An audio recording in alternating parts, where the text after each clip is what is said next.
12 август جمهوری قرقیزستان عضو کامل حقوق اتحاد اقتصادی اوراسیا شد که همکنون از 5 کشور عضو عبارت است: روسیه، بلاروس، قزاقستان، ارمنستان و هم قرقیزستان. این به آن معناست که مرزهای این تشکل اقتصادی تا سرحد کشورهای آسیای مرکزی دامن پهن کردند و سرحد تاجیکستان و قرقیزستان اکنون سرحد اتحاد اقتصادی اوراسیا شد. تاجیکستان که همچنین برای عضویت در این سازمان از جانب مسکو زیاد تشویق می شود، هنوز پاسخ مشخصی نداده است. در یک صحبت سر میز مدور رادیوی آزادی، اقتصادشناس تاجیک ناظم ایشانقلوف از واشنگتن درباره احتمال ورود تاجیکستان به این سازمان ابراز نظر کرد.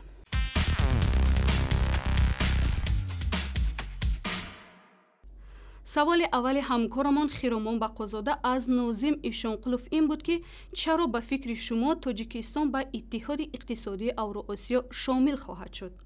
از روی معلومات دسترس حدوداً 240,000 هموطنان ما در فهرست افراد ممنوع الورود به روسیه شامل شدند.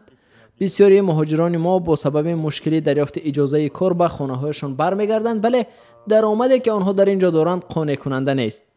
با بازگشت آنها در کشور یک تنش اجتماعی با وجود می آید و حکومت باید با یک راه این شدت را کاهش بدهد. شاید که حکومت مجبور می شود ضد پرینسیپ های خود عمل کند و با وعده شریکانش باور کرده به گذشت راه می دهد و به مهاجران کاری ما یک موقع شایسته را فراهم می آورد. از روی معلوماتی که ما داریم، برای کشورهای عضو این سازمان حرکت آزاد و عدم ضرورت گرفتن اجازه کار وعده شده است. منقدان میگویند تاجیکستان نباید به عضویت این سازمان راضی شود، با آن خاطر که به عنوان یک کشور وابسته ایمپورت یا واردات از خارجه از باج‌های گمرکی فایده زیاد می‌بیند که می‌تواند از دست رود. از سوی دیگر تحت محدودیت اقتصادی و تجارتی می‌ماند. نظر ناظم ایشانقلوف در این مسئله چنین است: بودجه تاجیکستان примерно наполовину 48-50. واقعا همچنین خطر وجود دارد. تخمیناً 50% بودجه تاجیکستان از حساب درآمد تشکیل می شود که از بخش واردات یا ایمپورت به دست می آید. این اندازه ارزش علاوگی، اکسیز و هم باج‌های گمرکی است. به احتمال زیاد اندازها از ارزش علاوگی باقی خواهند ماند. هنوز معلوم نیست که تبادل تجارتی در قلمرو کشورهای عضو اتحاد اقتصادی اوراسیا چگونه خواهند شد. شاید که همان مال پیشینه به تاجیکستان وارد شدن گیرد و یا همکنون این مال بدون اندازبندی یک باره از قلمرو روسیه یا بلاروس به تاجیکستان وارد شود.